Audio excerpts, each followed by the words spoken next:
This is the mechanics of a simple one-handed knot tying procedure. So with the two ends here upwardly, we're holding both ends between our index and thumb, index finger and thumb. And the first thing you're going to do on, if you're right-handed, and remember that our right side is going to stay fairly motionless, is again, we're pinching these, making the OK signs here, is that our left three fingers here are going to rotate down, right, so that we put tension on this left-sided string. We're then going to move the right side just slightly over and pull it down, so that now on those left three fingers we see two parallel pieces of string.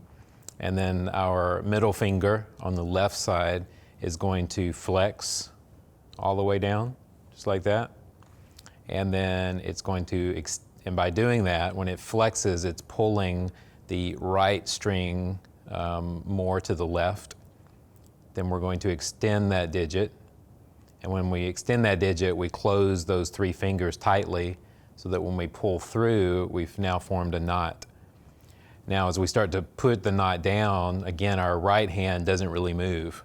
We use the left hand to do all of the pushing so that our knot's pushed down toward the wound, right? And that keeps it from locking up too early. And then we can continue that. So you would do the same maneuver multiple times, at least twice. Push your knot down with your index finger. And then this will either be a suture that you will then come and cut, or if your needle is still attached on this side, then you'll run the stitch and then cut it somewhere more distally.